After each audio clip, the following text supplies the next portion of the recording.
Hello, and welcome to Midnight Audiobook Club. I'm so glad you're here. Tonight, we're opening a book that has quietly meant something to almost everyone who has ever read it. It was written in 1942 by a French pilot named Antoine de Saint-Exupéry, a man of noble birth who chose the open sky over the comfort of privilege. He pioneered mail routes across the African desert and the Andes, where every flight was a gamble with death. In December 1935, that gamble nearly cost him everything. While attempting to break the speed record for a Paris to Saigon flight, his plane crashed in the Libyan desert. For 4 days, he and his mechanic wandered without food or water until a Bedouin tribesman found them, barely alive. That desert, that silence, that brush with death, it never left him. When Nazi Germany occupied France, Saint-Exupéry was forced into exile. He wrote this book in a small apartment in New York, far from home, while his country was at war. He drew all the illustrations himself, in watercolor, with his own hand. There, he watched a world increasingly consumed by numbers, technology, and the cold machinery of power, a world where adults had forgotten how to see what truly mattered.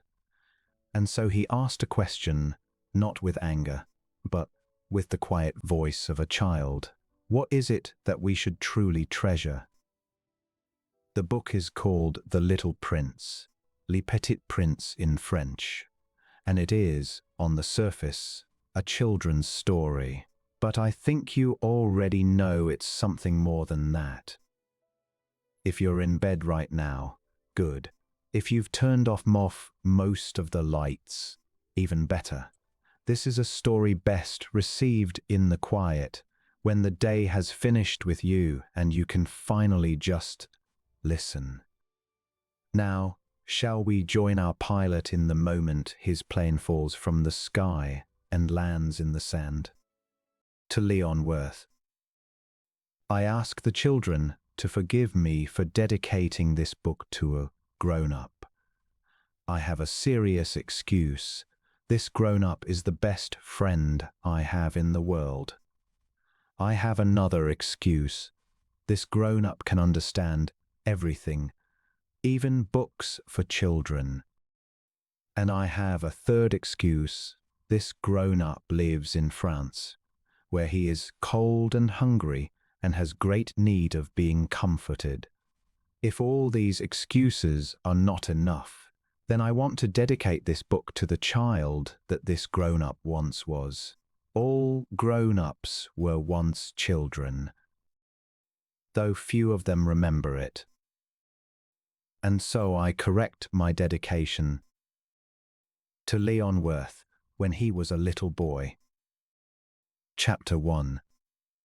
When I was 6 years old, I once saw a magnificent picture in a book about the jungle. It was called True Stories from Nature. The picture showed a boa constrictor in the act of swallowing an animal. Here is a copy of that drawing. The book read, boa constrictors swallow their prey whole without chewing. Afterward, they are unable to move, and they sleep through the 6 months they need to digest. I thought very deeply about the adventures of the jungle after that, and eventually, using colored pencils, I made my very first drawing, my drawing number 1. It looked like this. I showed my masterpiece to the grown-ups and asked if it frightened them. They replied, "Why would a hat frighten anyone?" My drawing was not a picture of a hat. It was a picture of a boa constrictor digesting an elephant. So, since the grown-ups were not able to understand it, I drew the inside. so they could see clearly. Grown-ups always need things explained. My drawing number 2 looked like this. The grown-ups advised me to set aside my drawings of boa constrictors, both inside and outside, and to apply myself instead to geography, history, arithmetic, and grammar. That is why I abandoned, at the age of 6, what might have been a magnificent career as a painter. I had been discouraged by the failure of drawing number 1 and drawing number 2. Grown-ups never understand anything on their own, and it is very tiring for children to always be giving them explanations. So I chose another career. I learned to fly airplanes. I have flown all over the world, and yes, geography has served me very well. I can tell China from Arizona at a single glance, which is useful when you're lost in the dark.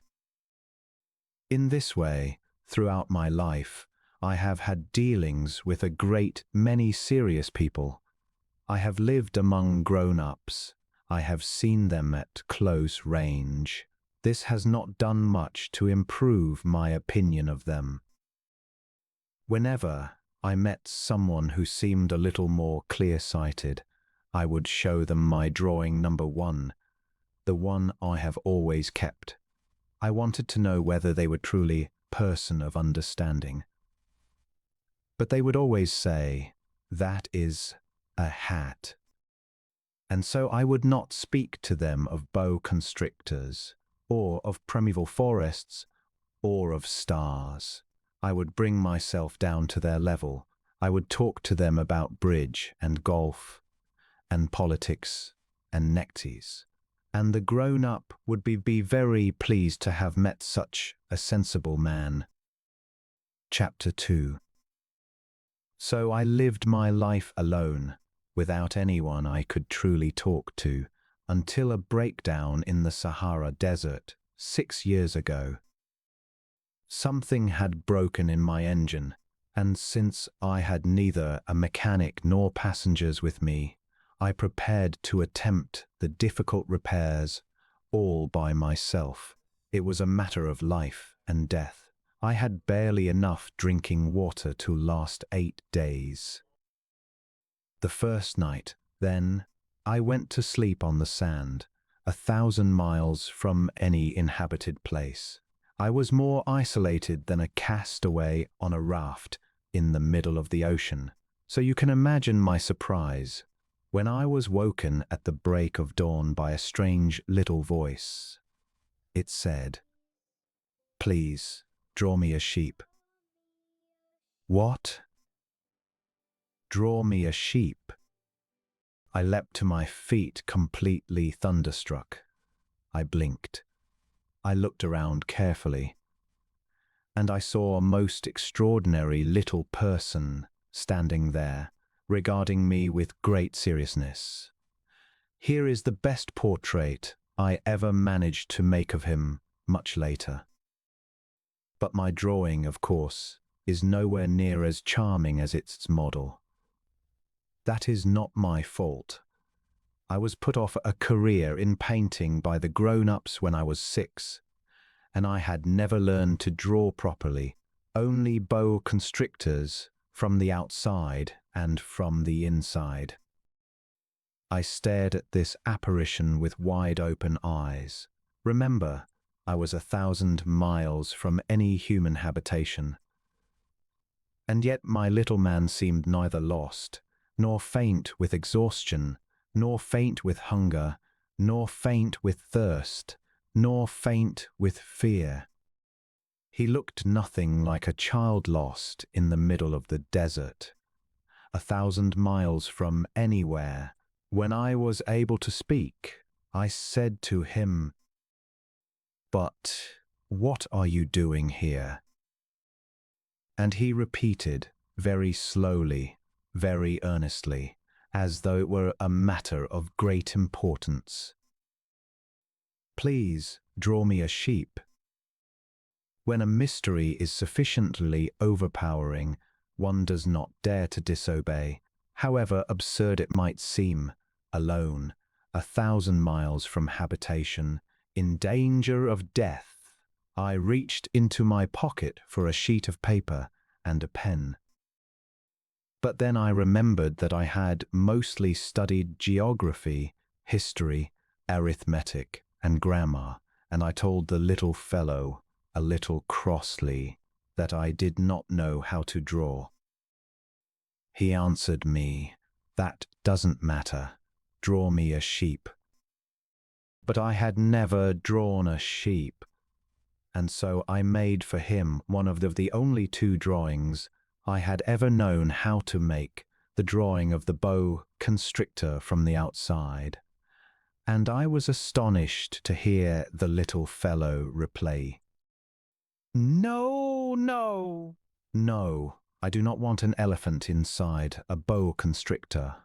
A boa constrictor is very dangerous, and an elephant is very cumbersome. Where I live, everything is very small. I need a sheep. Draw me a sheep." So then I drew. He looked at it carefully, then said, "No, this sheep is already quite sickly. Make me another." I drew again. My friend smiled, gently and patiently. "You can see for yourself. That is not a sheep. That is a ram. It has horns." So I made my drawing again, but it was rejected, just like all the others. "This one is too old. I want a sheep that will live a long time." By now my patience was running thin. I was eager to get back to dismantling my engine, so I dashed off this sketch, and I offered the explanation along with it. "That is only the crate. The sheep you asked for is inside." I was very surprised to see my young judge's face light up completely. "That is exactly how I wanted it. Do you think this sheep will need a lot of grass?" "Why?" "Because where I live, everything is very small. There will surely be enough. I have given you quite a small sheep." He bent his head over the drawing. "Not so small as all that. Look, he has gone to sleep." And that is how I made the acquaintance of the little prince. Chapter 3. It took me a long time to understand where he had come from. The little prince asked me many questions, but seemed never to hear the ones I asked him in return. It was from words dropped by accident that, little by little, everything was revealed to me. The first time he saw my airplane, for instance. "I shall not draw the airplane. It would be far too complicated for me," he asked. "What is that thing?" "That is not a thing. It flies. It is an airplane. My airplane." I was rather proud to let him know I could fly. He cried out then, "What? You fell from the sky?" "Yes," I said modestly. "Oh, that is funny." And the little prince burst into a lovely peal of laughter, which irritated me considerably. I like my misfortunes to be taken seriously. Then he added, "So you, too, came from the sky. Which planet are you from?" At that moment I caught a glimpse, a flash of light in the mystery of his being here, and I asked abruptly, "So you do come from another planet?" But he did not answer. He was gazing slowly at my airplane, and he nodded his head gently, as though thinking of something far away. It's true that on that, you can't have come from very far away. And he drifted off into a long reverie. Then, pulling the sheep out of his pocket, he became absorbed in the contemplation of his treasure. You can imagine how my curiosity was inflamed by this half-confidence about the other planets. I tried hard to learn more. Where do you come from, my little man? Where is where you live? Where do you want to take your sheep? He thought for a while, then answered, The good thing about the box you gave me is that night he can use it as his house. That is so, and if you are good, I will also give you a rope to tie him up with during the day, and a post to tie him to. The proposal seemed to shock the little prince. Tie him? What a peculiar idea. But if you don't tie him, he will wander off somewhere and get lost. My friend broke into laughter again. But where do you think he would go? Anywhere, straight ahead. Then the little prince said, earnestly, That doesn't matter. Where I live, everything is so small. And with a touch of sadness, perhaps, he added, Straight ahead. You can't go very far. Chapter 4. I had thus learned a second fact of great importance. His home planet was scarcely any larger than a house. This did not particularly surprise me. I knew that besides the big planets like the Earth, Jupiter, Mars, Venus, which have been given names, there are also hundreds of others, some so small that they are very hard to see through a telescope. When an astronomer discovers one, he gives it a number rather than a name. He might call it, for example, Asteroid 325. I have good reason to believe that the planet from which the little prince came is the asteroid known as B612. This asteroid has been spotted through a telescope only once, in 1909, by a Turkish astronomer. He had then made a formal demonstration of his discovery at an international astronomical congress. But he was dressed in Turkish costume, and so nobody believed him. Grown-ups are like that. Fortunately for the reputation of asteroid B612, a Turkish dictator later issued a decree. All his subjects must wear European clothing on pain of death. So in 1920, the astronomer gave his demonstration again, this time in an impeccably elegant suit. And this time, everybody agreed. I have told you about the asteroid and given you its number because of the grown-ups. Grown-ups love numbers.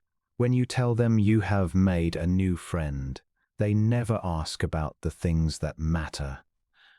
They never say, what does his voice sound like? What games does he like? Does he collect butterflies? Instead they ask, how old is he? How much does he weigh? How much money does his father earn? Only then do they think they know him. If you said to a grown-up, I saw a beautiful house made of rosy brick, with geraniums in the window boxes and doves on the roof, they would have no idea at all what that house looked like. You would have to tell them, I saw a house worth $100,000. Then they would cry, oh, how lovely! Just so, if you said, the proof that the little prince existed is that he was delightful, that he laughed, and that he was looking for a sheep, the grown-ups would shrug. They would treat you like a child. But if you told them he came from Asteroid B612, then they would be satisfied and would ask no more questions. They are like that. One should not hold it against them. Children must be very patient with grown-ups. But naturally, for those of us who understand life, numbers are a matter of indifference. I would have liked to begin this story like a fairy tale. I would have liked to say, once upon a time, there was a little prince who lived on a planet barely bigger than himself, and who was in need of a friend. To those who understand life, that would have sounded far more true. Because I do not want this book to be read carelessly. It has cost me so much grief to set down these memories. 6 years have passed since my friend went away from me with his sheep. If I try to describe him here, is to ensure I do not forget him. To forget a friend is a terrible thing. Not everyone has had a friend, and if I forget him, I may become like the grown-ups, who care for nothing but numbers. It is for that reason that I bought a box of paints and some pencils. It is hard at my age to take up drawing again, when one has only ever drawn boa constrictors, inside and out, since the age of 6. I will try, of course, to make my portraits as lifelike as possible. But I am not entirely confident of success. One drawing comes out all right. The next is barely recognizable. I get the height a little wrong sometimes, too. In one place the prince is too tall, in another too short. I hesitate about the color of his clothes. So I fumble along, doing the best I can. I may get some larger things wrong too, in the end. But that, you must forgive me. My friend never explained anything. Perhaps he thought I was like himself. But I, unfortunately, do not know how to see sheep through the walls of boxes. Perhaps I am a little like the grown-ups after all. I must have grown old. Chapter 5. As each day passed, I would learn something new about the little prince's planet, his departure, his journey. This information came slowly in the course of our conversations. It was in this way that I heard, on the 3rd day, about the tragedy of the Baobabs. This time, again, I had the sheep to thank for it, because the little prince asked me suddenly, as if seized by a grave doubt. It's true, isn't it, that sheep eat bushes? Yes, that is true. Ah, I am glad. I did not understand why it was so important that sheep should eat bushes, but the little prince added, "Then they eat baobabs too." I pointed out to the little prince that baobabs are not little bushes, but trees as tall as churches, and that even if he took a whole herd of elephants, that herd would not manage to eat up a single baobab. The idea of a herd of elephants made the little prince laugh. "We would have to put them one on top of the other," he said.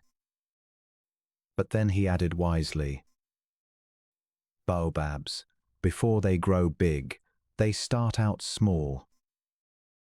That is true, but why do you want your sheep to eat the small baobabs?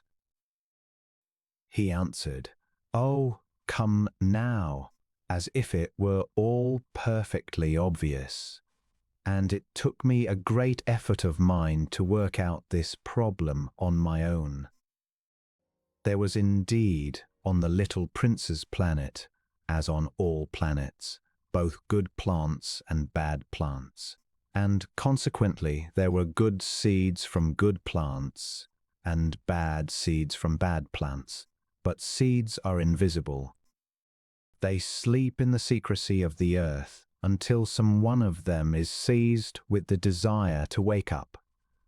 Then it stretches and pushes, timidly at first, a charming little sprig harmlessly toward the sun. If it is a radish sprout or a rose sprout, one can let it grow as it will. But if it is a bad plant, one must pull it out the moment one can distinguish it. Now there were some terrible seeds on the planet of the little prince, baobab seeds. The whole soil of the planet was riddled with them. A baobab, if you attend to it too late, you can never get rid of. It takes over the whole planet. It punctures it with its roots. And if the planet is too small, and if there are too many baobabs, they burst it apart. It is a question of discipline, the little prince said to me later. When you have finished washing and dressing each morning, you must then carefully attend to your planet. You must make sure you pull out the baobabs regularly, as soon as you can tell them apart from the rose bushes, which they greatly resemble when they are very young. It is very tedious work, but very easy. And one day he said to me, "You should make a beautiful drawing so that the children where you come from can see clearly what this looks like. It'd be very useful if they were to travel someday. Sometimes there is no harm in postponing your work until later. But with baobabs, it is always a catastrophe. I once knew a planet inhabited by a lazy man. He had neglected 3 small bushes. And so, following the little prince's directions, I drew that planet. I do not like to take a moral tone, but the danger of baobabs is so little understood, and the risks run by anyone who might wander onto an asteroid are so considerable that for once in my life I am breaking my habit. I say, children, watch out for the baobabs. I worked very hard on that drawing. The message I am trying to convey is important enough to justify the effort. You may be wondering, why are there no other drawings in this book as grand as the baobab drawing? The answer is simple. I tried, but did not succeed. When I drew the baobabs, I was carried forward by a sense of urgency. Chapter 6. Oh, little prince, bit by bit, I came to understand your small melancholy life. For a long time you had had no other entertainment than the quiet pleasure of sunsets. I learned this on the 4th morning when you said to me, "I am very fond of sunsets. Let us go look at a sunset now." "But we must wait," I said. "Wait for what?" "Wait for the sun to set." You looked very surprised at first, and then laughed at yourself, and you said to me, "I always think I am at home." Quite so. Everybody knows that when it is noon in the United States, the sun is setting over France. If you could fly to France in 1 minute, you could watch the sunset directly. Unfortunately, France is much too far away. But on your tiny little planet, you only needed to move your chair a few feet, and you could watch the twilight whenever you felt like it. One day, You said to me, I watched the sunset 44 times. And a little later you added, you know, when one is feeling very sad, one loves the sunset. Were you so sad, then, on the day of the 44 sunsets? But the little prince made no reply. Chapter 7. On the 5th day, again, as always, it was thanks to the sheep. The secret of the little prince's life was revealed to me. He asked me abruptly, without preamble, as though he had been brooding over it for a long time in silence. A sheep, if it eats bushes, does it eat flowers too? A sheep eats anything it finds. Even flowers that have thorns? Yes, even flowers that have thorns. Then the thorns, what use are they? I did not know. I was very busy trying to unscrew a bolt that had become rather too tight in my engine. I was very preoccupied because my breakdown was beginning to seem very serious, and my drinking water was running low, which made me fear the worst. The thorns, what use are they? The little prince never let go of a question once he had asked it. As for me, I was irritated with my bolt. I answered the first thing that came into my head. The thorns are of no use at all. Flowers have thorns just for spite. Oh!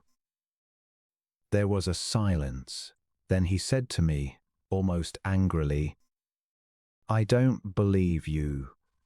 Flowers are weak creatures. They are naive. They reassure themselves as best they can. They believe that their thorns are terrible weapons. I did not answer. At that moment I was thinking, if this bolt continues to resist, I am going to knock it off with a hammer. The little prince disturbed my reflections once more. And you actually believe that the flowers... Oh, please, I am busy with something important. He stared at me, astonished. Something important? He was looking at me, with my hammer in my hand, my fingers black with oil, bending over an object that seemed to him extremely ugly. You speak just like the grown-ups. That made me a little ashamed, but he went on, relentlessly. You mix everything up together. You confuse everything. He was genuinely angry. He shook his golden curls in the wind. I know a planet where there is a certain red-faced gentleman. He has never smelled a flower. He has never looked at a star. He has never loved anyone. He has never done anything in his life but add up figures. And all day he says over and over, just like you, I am busy with something important, and that makes him swell up with pride. But he is not a man. He is a mushroom. A what? A mushroom. The little prince was now white with rage. The flowers have been growing thorns for millions of years. For millions of years, the sheep have been eating them just the same. And it is not serious trying to understand why flowers go to so much trouble to grow thorns that are never of any use to them. Is the warfare between the sheep and the flowers not important? Is this not more serious and more important than the arithmetic of that fat, red-faced gentleman? And if I know, I, myself, one flower which is unique in the world, which grows nowhere but on my planet, and which a little sheep can destroy in one morning without even noticing what he is doing. Is that not important?" His face turned red, and then he continued, "If someone loves a flower, of which just one single blossom grows, in all the millions and millions of stars, it is enough to make him happy just to look at the stars. He can say to himself, 'Somewhere my flower is there.' But if the sheep eats the flower, in one moment all his stars will be darkened. And you think that is not important." He could not say anything more. His words were lost in a sudden sob. Night had fallen. I had put down my tools. Of my hammer, my bolt, thirst, and death I thought nothing. On one star, one planet, my planet, the Earth, there was a little prince to be comforted. I took him in my arms and rocked him.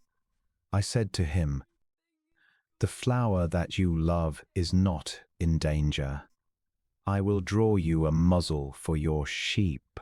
I will draw you a railing to put around your flower. I will." I did not know what to say to him. I felt awkward and clumsy. I did not know how to reach him, where to find him. It is such a secret place, the land of tears. Chapter 8. I soon learned to know this flower better. On the little prince's planet, the flowers had always been very simple. They had only one ring of petals. They took up no room at all. They were a bother to nobody. One morning they would appear in the grass, and by evening they had faded. But this one had sprouted one day from a seed blown from nobody knows where, and the little prince had watched very closely this sprig that was like no other sprig on his planet. It might, after all, be a new kind of baobab. But the shrub soon stopped growing and began to get ready to produce a flower. The little prince, who was present at the first appearance of a huge bud, felt at once that some sort of miraculous apparition must emerge from it. But the flower was not satisfied to complete the preparations for her beauty in the shelter of her green chamber. She chose her colors with the greatest care. She dressed herself slowly. She adjusted her petals one by one. She did not wish to go out into the world all rumpled, like the field poppies. It was only in the full radiance of her beauty that she wished to appear. And then one morning, exactly at sunrise, she suddenly showed herself. And, after working with all this painstaking precision, she yawned and said, "Ah, I am scarcely awake. Forgive me. My petals are still all disarranged."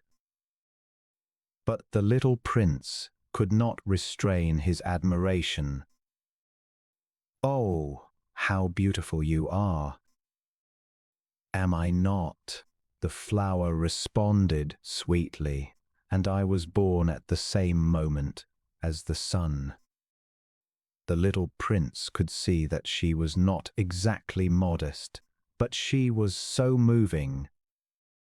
"I think it is time for breakfast," she added, "if you would be kind enough to think of my needs." And the little prince, completely abashed, went to look for a watering can of fresh water. So he tended the flower. So, too, she began very quickly to torment him with her vanity, which was, it must be said, a little troubling. One day, for instance, talking of her 4 thorns, she said to the little prince, "Let the tigers come with their claws." There are no tigers on my planet, the little prince objected. And anyway, tigers do not eat weeds. I am not a weed, the flower replied gently. Forgive me. I am not at all afraid of tigers, but I have a horror of draughts. I suppose you wouldn't have a screen for me? A horror of draughts. That is bad luck for a plant, remarked the little prince. This flower is quite complicated. At night, I want you to put me under a glass globe. It is very cold where you live, in the place I came from. But she interrupted herself at that point. She had come in the form of a seed. She could not have known anything of any other worlds. Embarrassed at having let herself be caught in so naive a lie, she coughed 2 or 3 times in order to put the little prince in the wrong. The screen? I was just going to look for it, said the little prince. But you were talking to me. Then she forced her cough a little more, so that he should suffer from remorse just the same. So the little prince, in spite of all the good will that was inseparable from his love, had soon come to doubt her. He had taken seriously words which were without importance, and it made him very unhappy. I ought not to have listened to her, he confided to me one day. One never ought to listen to the flowers. One should simply look at them and breathe their fragrance. Mine perfumed all my planet, but I did not know how to take pleasure in all her grace. This tale of claws, which disturbed me so much, should only have filled my heart with tenderness and pity. And he continued his confidences. The fact is that I did not know how to understand anything. I ought to have judged by deeds and not by words. She cast her fragrance and her radiance over me. I ought never to have run away from her. I ought to have guessed all the affection that lay behind her poor little stratagems. Flowers are so inconsistent, but I was too young to know how to love her. Chapter 9. I believe that for his escape, he took advantage of the migration of a flock of wild birds. On the morning of his departure, he put his planet in perfect order. He carefully cleaned out his active volcanoes. He possessed 2 active volcanoes, and they were very convenient for heating his breakfast in the morning. He also had 1 volcano that was extinct. But, as he said, one never knows, so he cleaned out the extinct one as well. If they are well cleaned out, volcanoes burn slowly and steadily without any eruptions. Volcanic eruptions are like fires in a chimney. On our Earth, of course, we are much too small to clean out our volcanoes. That is why they bring us no end of trouble. The little prince also pulled up, with a certain sense of dejection, the last little shoots of the Baobabs. He believed that he would never want to return to his planet. But on this lost morning, all these familiar tasks seemed very dear to him. And when he watered the flower one last time and prepared to place her under her glass globe, he realized he was very close to tears. "Goodbye," he said to the flower. But she did not answer. "Goodbye," he said again. The flower coughed, but it was not because she had a cold. "I have been silly," she said to him at last. I ask your forgiveness. Try to be happy." He was surprised by the absence of reproaches. He stood there all bewildered, the glass globe held arrestingly in mid-air. He did not understand this quiet sweetness. "Of course I love you," the flower said to him. "It is my fault that you have not known it all the while. That is of no importance. But you have been just as foolish as I. Try to be happy. Let the glass globe be. I don't want it any more." "But the wind—" "My cold is not as bad as all that. The cool night air will do me good. I am a flower." "But the animals—" "Well, I must endure the presence of 2 or 3 caterpillars if I wish to become acquainted with the butterflies. It seems that they are very beautiful. And if not the butterflies and the caterpillars who will call upon me, you will be far away. As for the large animals, I am not at all afraid of any of them. I have my claws." And naively, she showed her 4 thorns. Then she added, "Don't linger like this. You have decided to go away. Now go." For she did not want him to see her crying. She was such a proud flower. Chapter 10. The little prince found himself in the neighborhood of the asteroids 325, 326, 327, 328, 329, and 330. He began by visiting them in order to add to his knowledge and to find an occupation. The first of these was inhabited by a king, clad in royal purple and ermine. He was seated upon a throne which was at the same time both simple and majestic. "Ah, here is a subject," exclaimed the king when he saw the little prince coming. And the little prince asked himself, how could he recognize me when he had never seen me before? He did not know how the world is simplified for kings. To them, all men are subjects. "Approach, so that I may see you better," said the king, who felt considerably proud of being at last a king over somebody. The little prince looked everywhere to find a place to sit down, but the entire planet was encumbered by the king's magnificent ermine robe, so he remained standing, and, since he was tired, he yawned. "It is contrary to etiquette to yawn in the presence of a king," the monarch said to him. "I forbid you to do so." "I can't help it. I can't stop myself," replied the little prince, thoroughly embarrassed. "I have come on a long journey, and I have had no sleep." "Ah, then," the king said, "I order you to yawn. It is years since I have seen anyone yawning. Yawns, to me, are objects of curiosity. Come now, yawn again. It is an order." "That frightens me. I cannot now," murmured the little prince, now quite abashed.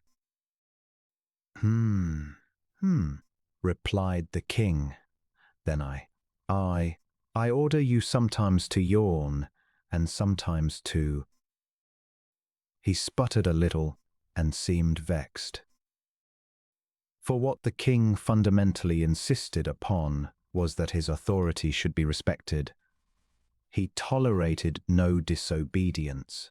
He was an absolute monarch, but because he was a very good man, he made his orders reasonable. If I ordered a general, he would say, to change himself into a sea bird, and if the general did not obey me, that would not be the fault of the general. It would be my fault. May I sit down? Came now a timid inquiry from the little prince. I order you to sit down, the king answered him, and majestically gathered in a fold of his ermine mantle. But the little prince was wondering. The planet was tiny. Over what could this king really rule? Sire, he said to him, I beg that you will excuse my asking you a question. I order you to ask me a question, the king hastened to assure him. Sire, over what do you rule? Over everything, said the king, with magnificent simplicity. Over everything? The king made a gesture which took in his planet, the other planets, and all the stars. Over all of that? Asked the little prince. Over all of that, the king answered. For his rule was not only absolute, it was also universal. And the stars obey you? Certainly they do, the king said. They obey instantly. I do not permit insubordination. Such power was a thing for the little prince to marvel at.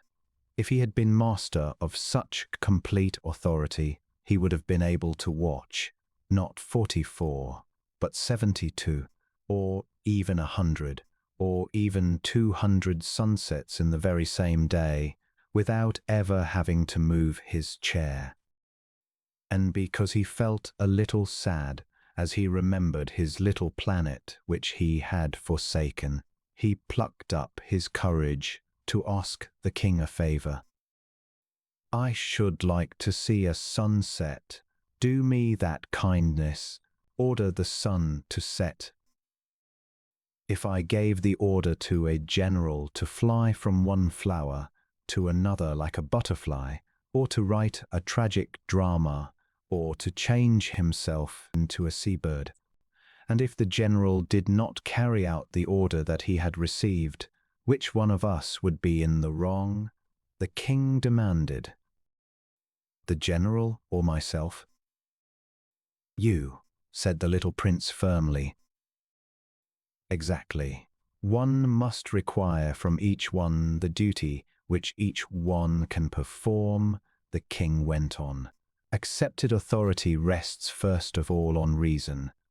If you ordered your people to go and throw themselves into the sea, they would rise up in revolution. I have the right to require obedience, because my orders are reasonable. Then my sun set, the little prince reminded him, for he never forgot a question once he had asked it. You shall have your sunset, I shall command it, but, according to my science of government, I shall wait until conditions are favorable. When will that be? Inquired the little prince. Replied the king, and before saying anything else, he consulted a bulky almanac.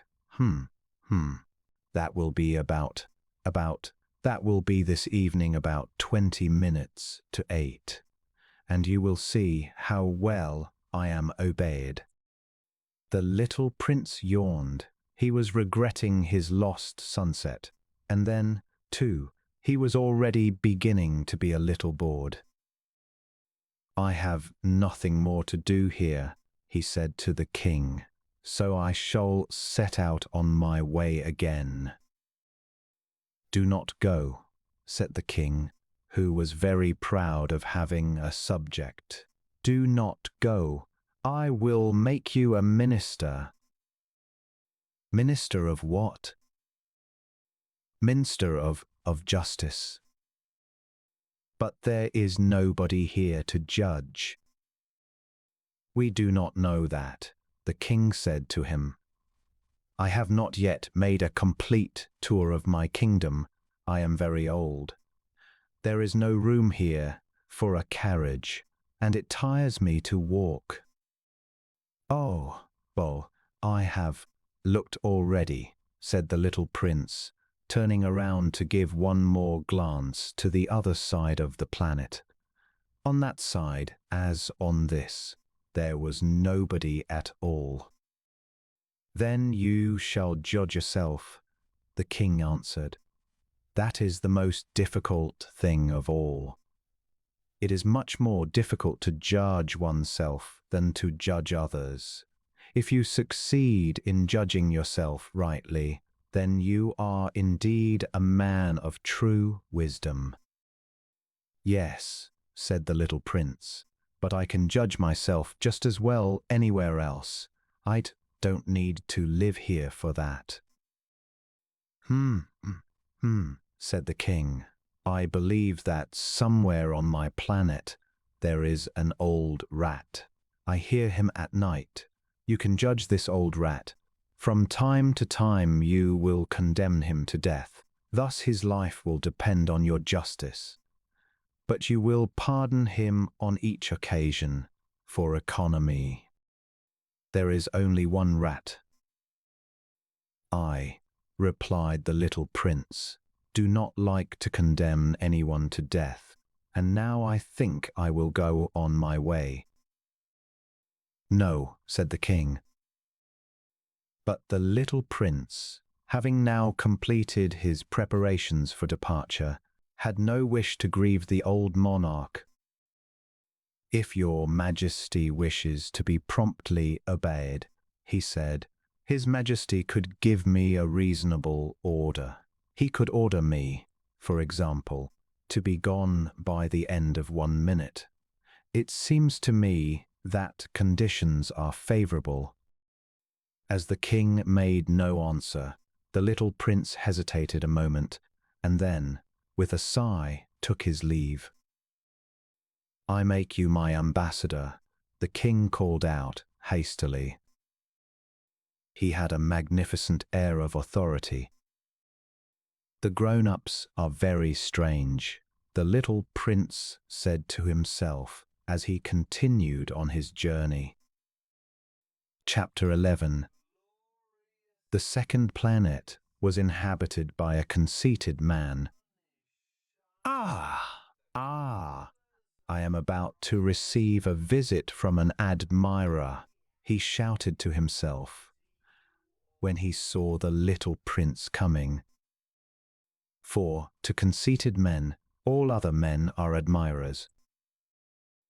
Good morning, said the little prince. You have a funny hat. It is a hat for salutes, the conceited man replied. It is to raise in salute when people acclaim me. Unfortunately, nobody at all ever passes this way. Yes, said the little prince, who did not understand what the conceited man was talking about. Clap your hands, one against the other, the conceited man now directed him. The little prince clapped his hands. The conceited man raised his hat in a modest salute. This is more entertaining than the visit to the king, the little prince said to himself. And he began again to clap his hands, one against the other. The conceited man again raised his hat in salute. After 5 minutes of this exercise, the little prince grew tired of the game's monotony. And what should one do to make the hat come down? He asked. But the conceited man did not hear him. Conceited people never hear anything but praise. Do you really admire me very much? He demanded of the little prince. What does that mean, admire? To admire means that you regard me as the handsomest, the best dressed, the richest, and the most intelligent man on this planet. But you are the only man on your planet. Do me this kindness. Admire me just the same. I admire you, said the little prince, shrugging his shoulders slightly. But what is there in that to interest you so much? And the little prince went away. The grown-ups are certainly very odd, he said to himself as he continued on his journey. Chapter 12. The next planet was inhabited by a Tippler. This was a very short visit, but it plunged the little prince into deep dejection. What are you doing there? He said to the Tippler, whom he found settled down in silence before a collection of empty bottles and also a collection of full bottles. I am drinking, replied the Tippler with a lugubrious air. Why are you drinking? Demanded the little prince. So that I may forget, replied the Tippler. Forget what? Inquired the little prince, who already was sorry for him. Forget that I am ashamed, the Tippler confessed, hanging his head. Ashamed of what? Insisted the little prince, who wanted to help him. Ashamed of drinking, the Tippler brought his speech to an end and shut himself up in an impregnable silence. And the little prince went away, puzzled. The grown-ups are certainly very, very odd, he said to himself as he continued on his journey. Chapter 13. The fourth planet belonged to a businessman. This man was so much occupied that he did not even raise his head at the little prince's arrival. Good morning, the little prince said to him. Your cigarette has gone out. 3 and 2 make 5, 5 and 7 make 12, 12 and 3 make 15. Good morning. 15 and 7 make 22, 22 and 6 make 28. I haven't time to light it again. 26 and 5 make 31. Pew. Then that makes 501,622,731. 500 million what? Asked the little prince. Eh? Are you still there? 501 million. I can't stop. I have so much to do. I am concerned with matters of consequence. I don't amuse myself with balderdash. 2 and 5 make 7. 501 million what? Repeated the little prince, who never in his life had let go of a question once he had asked it. The businessman raised his head. During the 54 years that I have inhabited this planet, I have been disturbed only 3 times. The first time was 22 years ago, when some giddy goose fell from goodness knows where. He made the most frightful noise that resounded all over the place, and I made 4 mistakes in my addition. The second time, 11 years ago, I was disturbed by an attack of rheumatism. I don't get enough exercise. I have no time for loafing. The third time, well, this is it. I was saying, then 501 millions. Millions of what? The businessman suddenly realized that there was no hope of being left in peace until he answered this question. Millions of those little objects which one sometimes sees in the sky. Flies? Oh, no, little glittering objects. Bees? Oh, no, little golden objects that set lazy men to idle dreaming. As for me, I am concerned with matters of consequence. There is no time for idle dreaming in my life. Ah, you mean the stars? Yes, that's it, the stars. And what do you do with 500 millions of stars? 501,622,731. I am concerned with matters of consequence. I am accurate. And what do you do with these stars? What do I do with them? Yes. Nothing. I own them. You own the stars? Yes. But I have already seen a king who. Kings do not own, they reign over. It is a very different matter. And what good does it do you to own the stars? It does me the good of making me rich. And what good does it do you to be rich? It makes it possible for me to buy more stars, if any are ever discovered. This man, the little prince said to himself, reasons a little like my poor Tippler. Nevertheless, he still had some more questions. How is it possible for one to own the stars? To whom do they belong? The businessman retorted, peevishly. I don't know. To nobody. Then they belong to me, because I was the first person to think of it. Is that all that is necessary? Certainly. When you find a diamond that belongs to nobody, it is yours. When you discover an island that belongs to nobody, it is yours. When you get an idea before anyone else, you take out a patent on it, it is yours.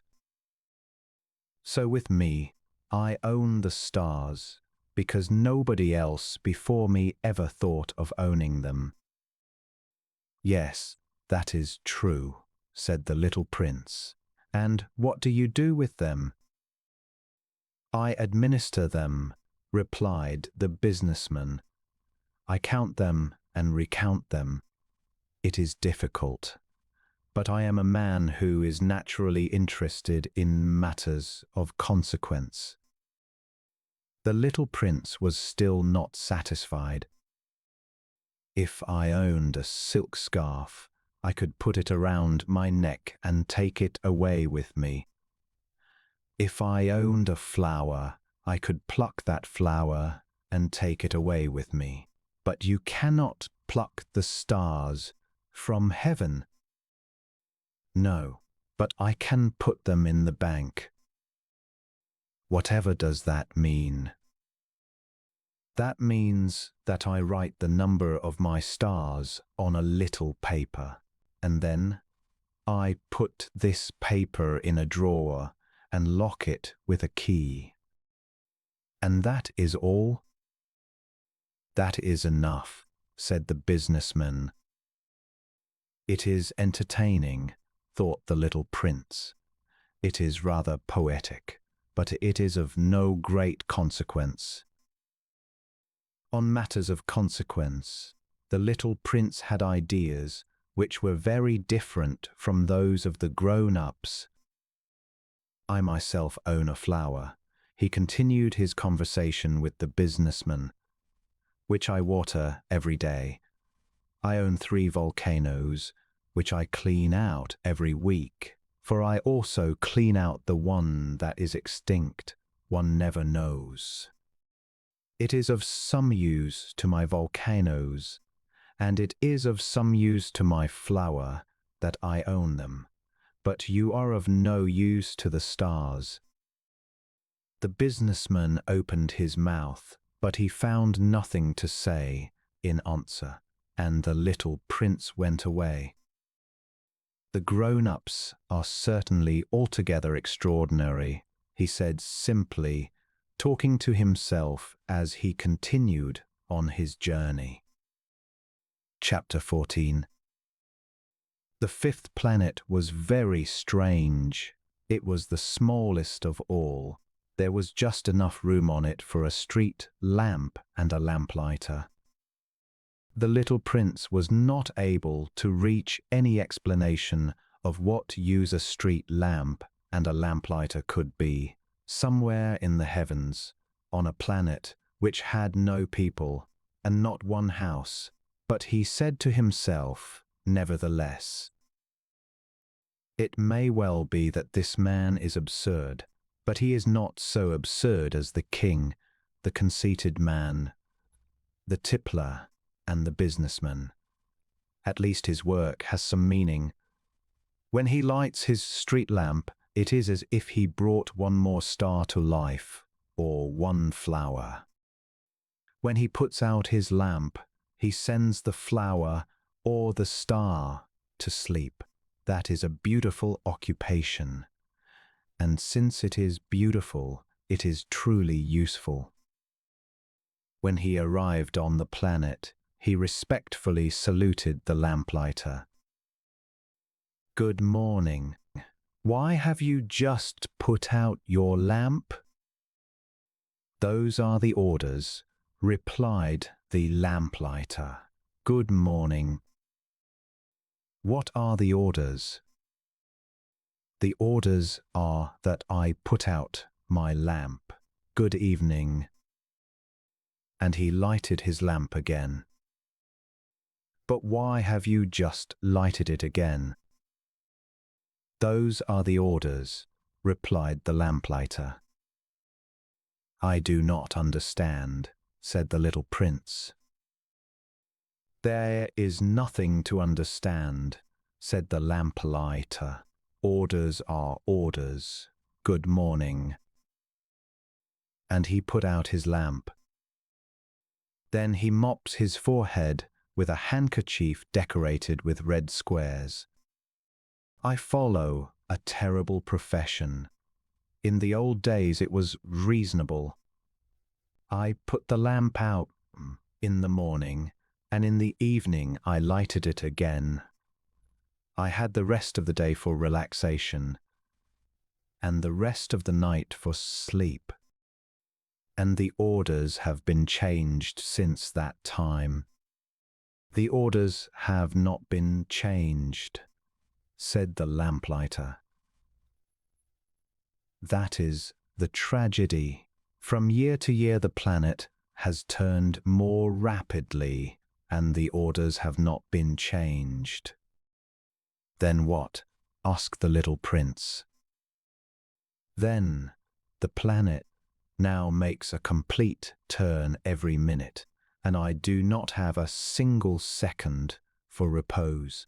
Once every minute I have to light my lamp and put it out. That is very funny.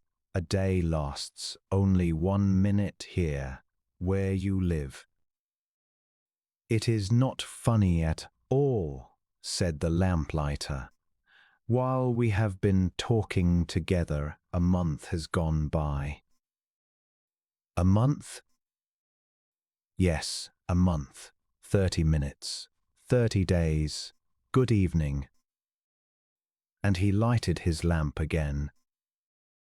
As the little prince watched him, he felt that he loved this lamplighter who was so faithful to his orders.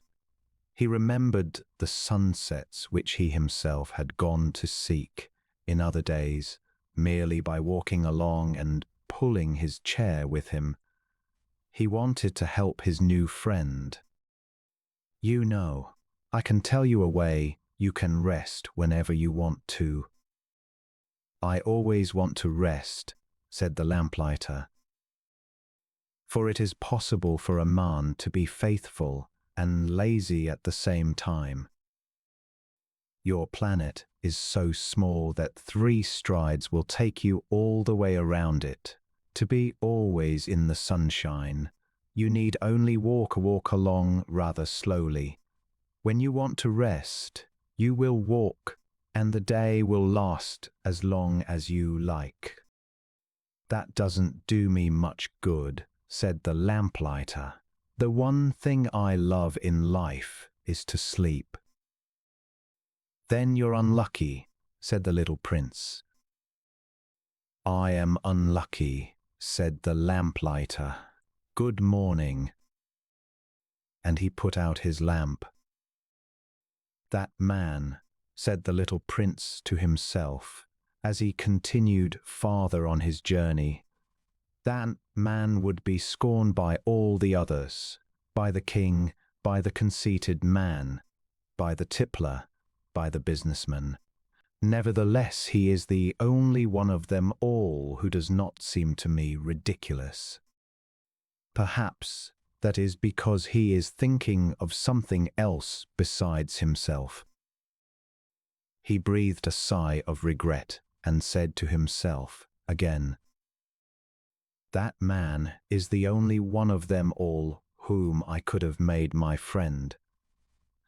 But his planet is indeed too small. There is no room on it for two people. What the little prince did not dare confess was that he was sorry to leave this planet, most of all because it was blessed every day with 1,440 sunsets. Chapter 15. The sixth planet was 10 times larger than the last one. It was inhabited by an old gentleman who wrote voluminous books.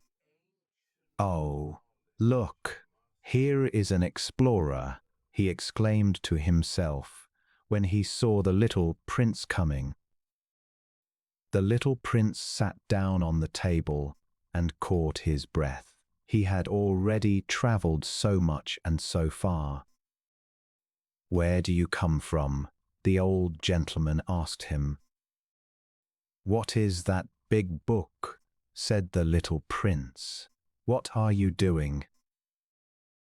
I am a geographer, the old gentleman said to him. What is a geographer? A geographer is a scholar who knows the location of all the seas, rivers, towns, mountains, and deserts. That is very interesting, said the little prince. Here at last is a man who has a real profession, and he cast a look around him at the geographer's planet. It was the most magnificent and stately planet he had ever seen.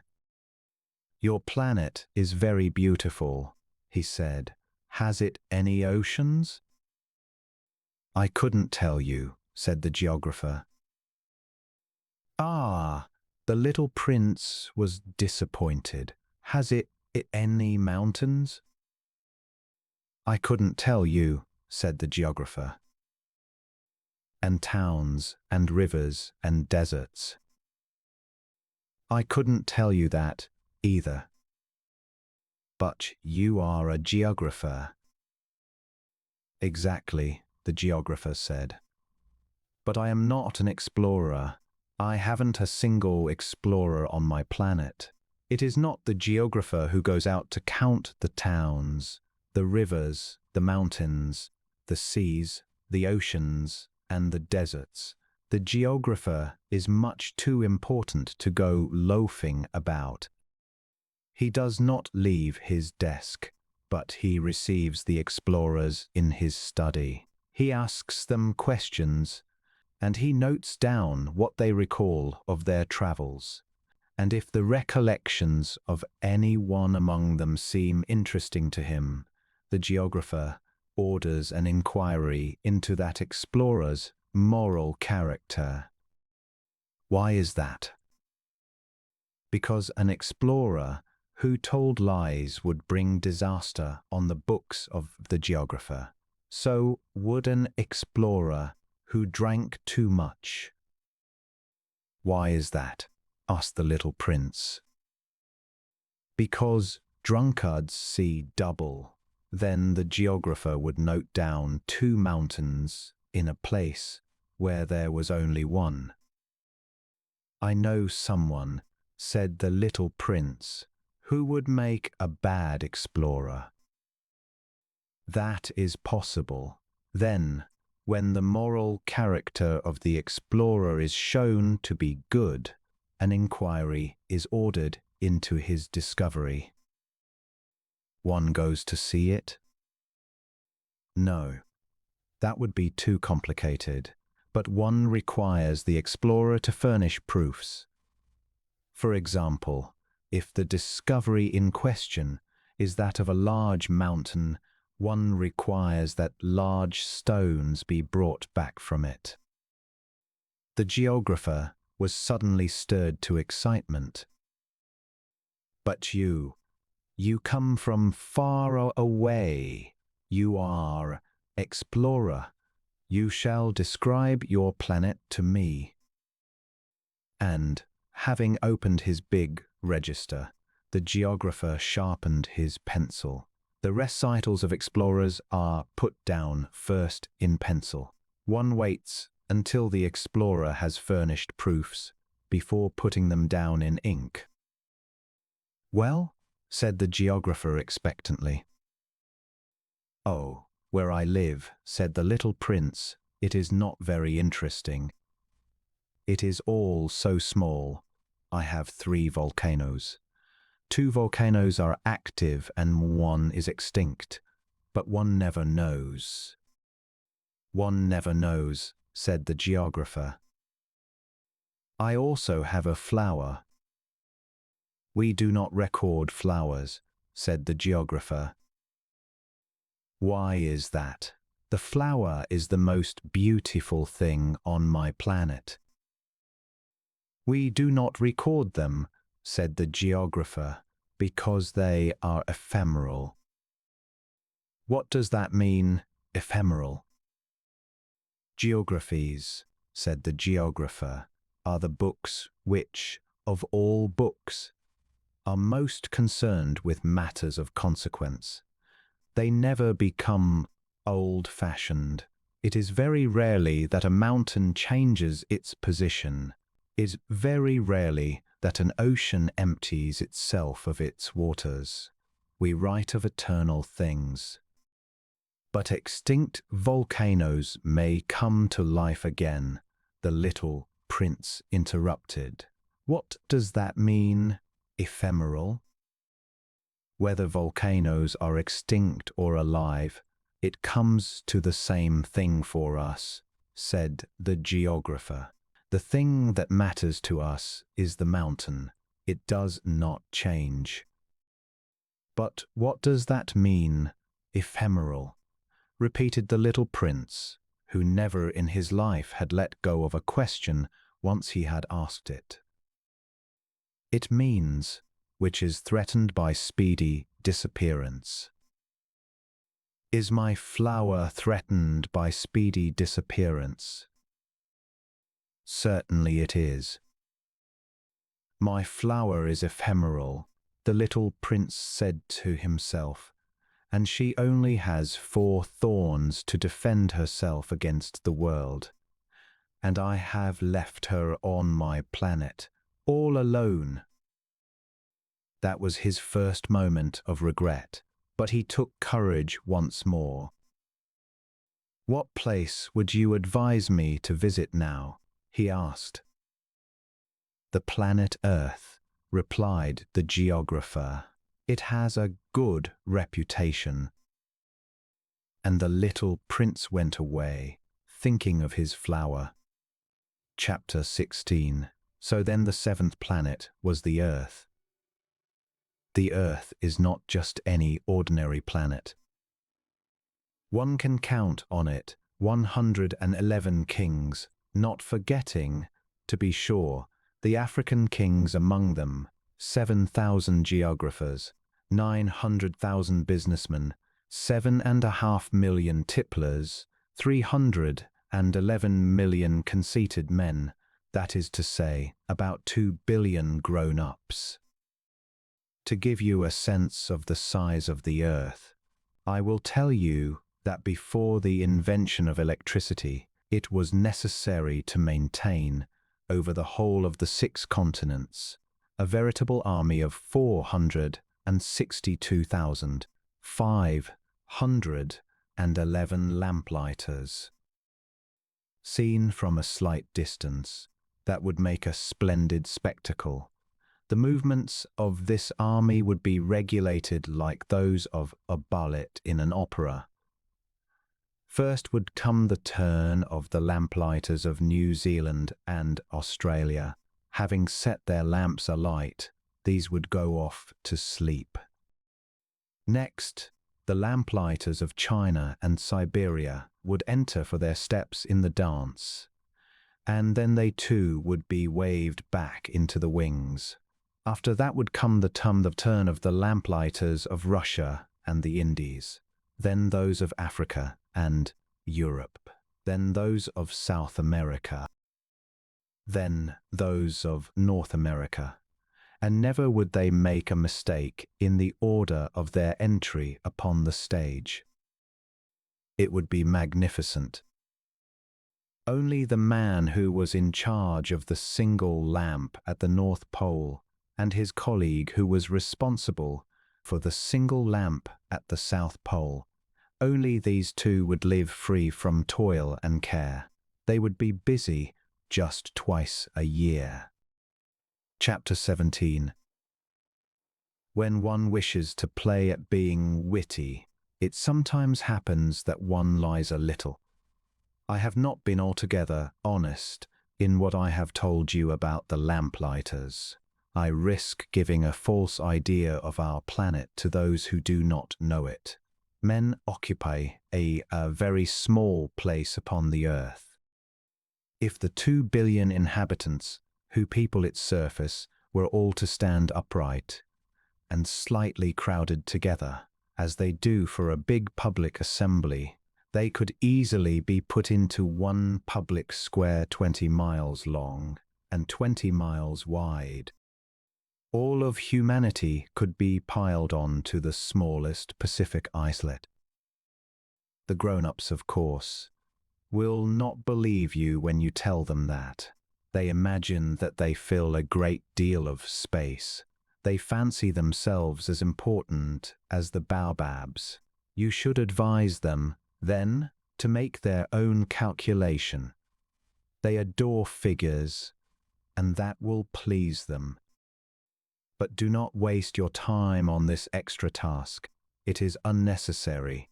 You have, I know, confidence in me. When the little prince arrived on the earth, he was very much surprised not to see any people. He was beginning to be afraid he had come to the wrong planet when a coil of gold, the color of the moonlight, flashed across the sand. "Good evening," said the little prince courteously. "Good evening," said the snake. "What planet is this on which I have come down?" asked the little prince. "This is the earth. This is Africa," the snake answered. "Ah, then there are no people on the earth?" "This is the desert. There are no people in the desert. The earth is large," said the snake. The little prince sat down on a stone and raised his eyes toward the sky. "I wonder," he said, "whether the stars are set alight in heaven so that one day each one of us may find his own again. Look at my planet. It is right there above us. But how far away it is!" "It is beautiful," the snake said. "What has brought you here?" "I have been having some trouble with a flower," said the little prince. "Ah," said the snake. And they were both silent. "Where are the men?" The little prince at last took up the conversation again. "It is a little lonely in the desert." "It is also lonely among men," the snake said. The little prince gazed at him for a long time. You are a funny animal, he said at last, no thicker than a finger. But I am more powerful than the finger of a king, said the snake. The little prince smiled. You are not very powerful. You haven't even any feet. You cannot even travel. I can carry you farther than any ship could take you, said the snake. He twined himself around the little prince's ankle like a golden bracelet. Whomever I touch, I send back to the earth from whence he came, the snake spoke again. But you are innocent and true, and you come from a star. The little prince made no reply. You move me to pity. You are so weak on this earth made of granite, the snake said. I can help you, someday, if you grow too homesick for your own planet. I can. Oh, I understand you very well, said the little prince. But why do you always speak in riddles? I solve them all, said the snake. And they were both silent. Chapter 18. The little prince crossed the desert and met with only one flower. It was a flower with 3 petals, a flower of no account at all. Good morning, said the little prince. Good morning, said the flower. Where are the men? The little prince asked politely. The flower had once seen a caravan passing. Men? She echoed. I think there are 6 or 7 of them in existence. I caught sight of them several years ago. But one never knows where to find them. The wind blows them away. They have no roots, and that makes their life very difficult. Goodbye, said the little prince. Goodbye, said the flower. Chapter 19. After that, the little prince climbed a high mountain. The only mountains he had ever known were the 3 volcanoes, which came up to his knees, and he used the extinct volcano as a footstool. From a mountain as high as this one, he said to himself, I shall be able to see the whole planet at one glance, and all the people on it. But he saw nothing save peaks of rock that were sharpened like needles. Good morning, he said cautiously. Good morning, good morning, good morning, answered the echo. Who are you? Said the little prince. Who are you? Who are you? Who are you? Answered the echo. Be my friends, I am all alone, he said. I am all alone, all alone, all alone, answered the echo. What a queer planet, he thought. It is altogether dry and altogether pointed, and altogether harsh and forbidding. And the people have no imagination. They repeat whatever one says to them. On my planet I had a flower. She always spoke first. Chapter 20. But it happened that, after walking for a long time through sand, and rocks, and snow, the little prince at last came upon a road, and all roads lead to the abodes of men. Good morning, he said. He was standing before a garden, all abloom with roses. Good morning, said the roses. The little prince gazed at them. They all looked like his flower. Who are you? He demanded, thunderstruck. We are roses, the roses said. Ah, said the little prince. And he felt very unhappy. His flower had told him that she was the only one of her kind in all the universe, and here were 5,000 of them, all alike, in one single garden. She would be very much annoyed, he said to himself, if she should see that. She would coo most dreadfully, and she would pretend that she was dying to avoid being laughed at. And I should be obliged to pretend that I was nursing her back to life. For if I did not do that, to humble myself also, she would really allow herself to die. Then he went on with his reflections. I thought that I was rich, with a flower that was unique in all the world, and all I had was a common rose and 3 volcanoes that come up to my knees, and one of them perhaps extinct forever. That doesn't make me a very great prince. And he lay down in the grass and cried. Chapter 21. It was then that the fox appeared. "Good morning," said the fox. "Good morning," the little prince responded politely, although when he turned around he saw nothing. "I am right here," the voice said, "under the apple tree." "Who are you?" asked the little prince, and added, "You are very pretty to look at." "I am a fox," the fox said. "Come and play with me," proposed the little prince. "I am so unhappy."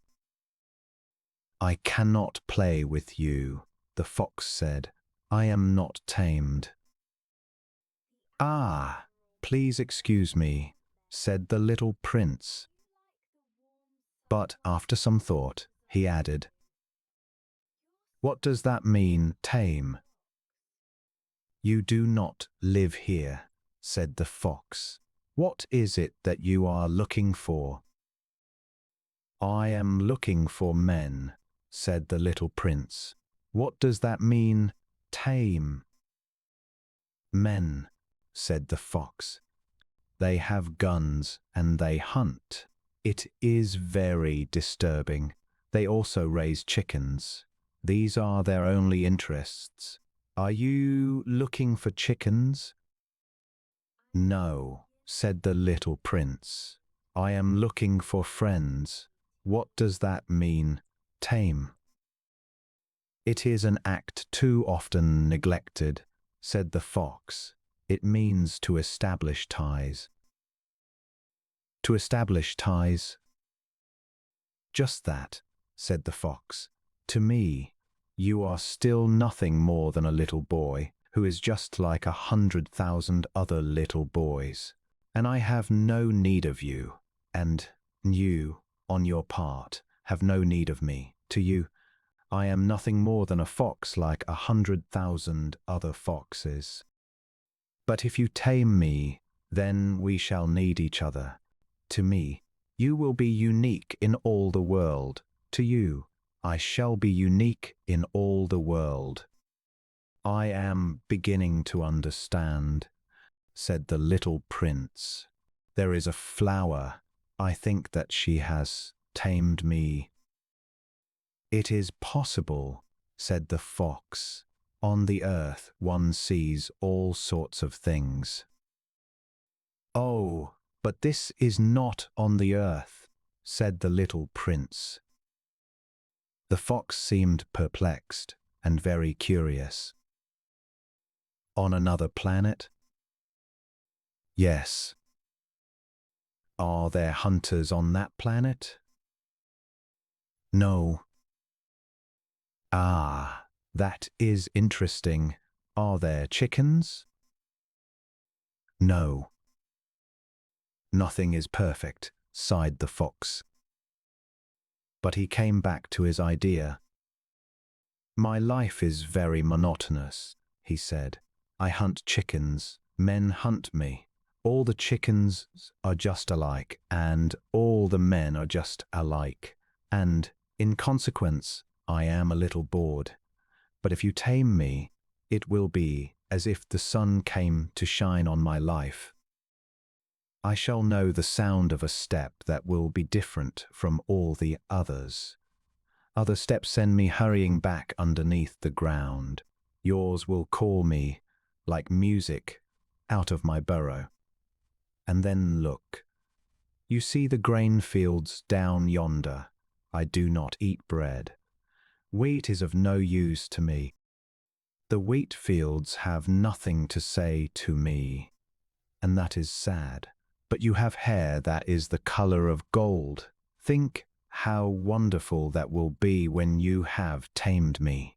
The grain, which is also golden, will bring me back the thought of you, and I shall love to listen to the wind in the wheat. The fox gazed at the little prince for a long time. Please tame me, he said. I want to, very much, the little prince replied. But I have not much time. I have friends to discover, and a great many things to understand. One only understands the things that one tames, said the fox. Men have no more time to understand anything. They buy things all ready-made at the shops, but there is no shop anywhere where one can buy friendship, and so men have no friends anymore. If you want a friend, tame me. What must I do to tame you? Asked the little prince. You must be very patient, replied the fox. First you will sit down at a little distance from me, like that, in the grass. I shall look at you out of the corner of my eye, and you will say nothing. Words are the source of misunderstandings, but you will sit a little closer to me every day. The next day the little prince came back. It would have been better to come back at the same hour, said the fox. If, for example, you come at 4 o'clock in the afternoon, then at 3 o'clock I shall begin to be happy. I shall feel happier and happier as the hour advances. At 4 o'clock I shall already be worrying and jumping about. I shall show you how happy I am, but if you come at just any time, I shall never know at what hour my heart is to be ready to greet you. One must observe the proper rites. What is a rite? Asked the little prince. Those also are actions too often neglected, said the fox. They are what make one day different from other days, 1 hour from other hours. There is a rite, for example, among my hunters. Every Thursday they dance with the village girls. So Thursday is a wonderful day for me. I go for a walk as far as the vineyards. But if the hunters danced at just any time, every day would be like every other day, and I should never have any vacation at all. So the little prince tamed the fox, and when the hour of his departure drew near, "Ah," said the fox, "I shall cry." "It is your own fault," said the little prince. "I never wished you any sort of harm, but you wanted me to tame you." "Yes, that is so," said the fox. "But now you are going to cry," said the little prince. "Yes, that is so," said the fox. "Then it has done you no good at all." "It has done me good," said the fox, "because of the color of the wheat fields." And then he added, "Go and look again at the roses. You will understand now that yours is unique in all the world. Then come back to say goodbye to me, and I will make you a present of a secret." The little prince went away to look again at the roses. "You are not at all like my rose," he said to them. "As yet you are nothing. No one has tamed you, and you have tamed no one. You are like my fox when I first knew him. He was only a fox like 100,000 other foxes, but I have made him my friend, and now he is unique in all the world." And the roses were very much embarrassed. "You are beautiful, but you are empty," he went on. "One could not die for you. To be sure, an ordinary passerby would think that my rose looked just like you, the rose that belongs to me. But in herself alone she is more important than all the hundreds of you other roses, because it is she that I have watered, because it is she that I have put under the glass globe, because it is she that I have sheltered behind the screen, because it is for her that I have killed the caterpillars, except the 2 or 3 that we saved to become butterflies, because it is she that I have listened to when she grumbled or boasted, or even sometimes when she said nothing, because she is my rose." And he went back to meet the fox. "Goodbye," he said. "Goodbye," said the fox. "And now here is my secret, a very simple secret. It is only with the heart that one can see rightly. What is essential is invisible to the eye. What is essential is invisible to the eye," the little prince repeated, so that he would be sure to remember. "It is the time you have wasted for your rose that makes your rose so important." "It is the time I have wasted for my rose," said the little prince, so that he would be sure to remember. "Men have forgotten this truth," said the fox. "But you must not forget it. You become responsible forever for what you have tamed. You are responsible for your rose."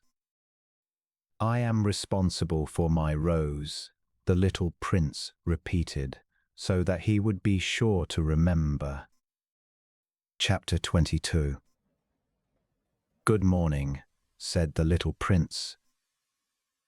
"Good morning," said the railway switchman. "What do you do here?" the little prince asked. "I sort out travellers in bundles of 1,000, said the switchman. "I send off the trains that carry them, now to the right, now to the left." And a brilliantly lighted express train shook the switchman's cabin as it rushed by with a roar like thunder. "They are in a great hurry," said the little prince. "What are they looking for?" "Not even the locomotive engineer knows that," said the switchman. And a second brilliantly lighted express thundered by in the opposite direction. "Are they coming back already?" demanded the little prince. "These are not the same ones," said the switchman. "It is an exchange." "Were they not satisfied where they were?" asked the little prince. "One is never satisfied where one is," said the switchman. And a third brilliantly lighted express thundered by. "Are they pursuing the first travellers?" demanded the little prince. "They are pursuing nothing at all," said the switchman. "They are asleep in there, or if they are not asleep, they are yawning. Only the children are flattening their noses against the window panes. Only the children know what they are looking for," said the little prince. "They waste their time over a rag doll, and it becomes very important to them, and if anybody takes it away from them, they cry.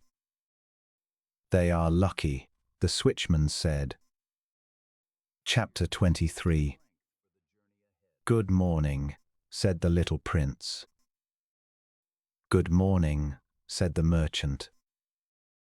This was a merchant who sold pills that had been invented to quench thirst. You need only swallow 1 pill a week, and you would feel no need of anything to drink. Why are you selling those? Asked the little prince. Because they save a tremendous amount of time, said the merchant. Computations have been made by experts. With these pills, you save 53 minutes in every week. And what do I do with those 53 minutes? Anything you like. As for me, said the little prince to himself, if I had 53 minutes to spend as I liked, I should walk at my leisure toward a spring of fresh water. Chapter 24. That was the 8th day after my breakdown in the desert, and I had listened to the story of the merchant as I was drinking the last drop of my water supply. Ah, I said to the little prince, these memories of yours are very charming, but I have not yet succeeded in repairing my airplane. I have nothing more to drink, and I, too, should be very happy if I could walk at my leisure toward a spring of fresh water. My friend the fox, the little prince said to me, my dear little man, this is no longer a matter that has anything to do with the fox. Why not?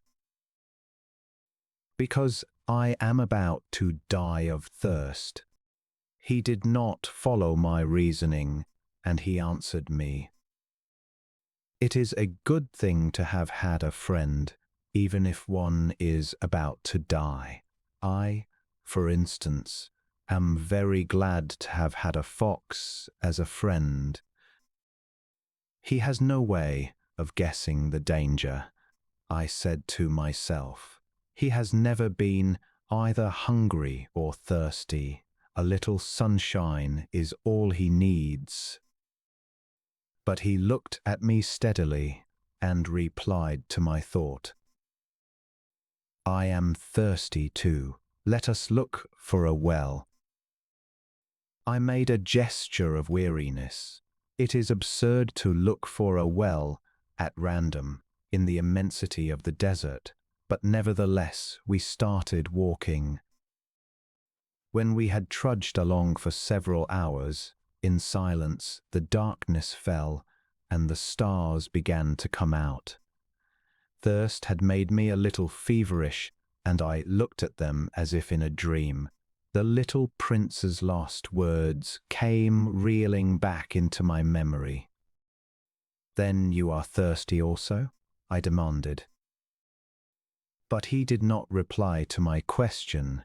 He merely said to me, water may also be good for the heart. I did not understand this answer, but I said nothing.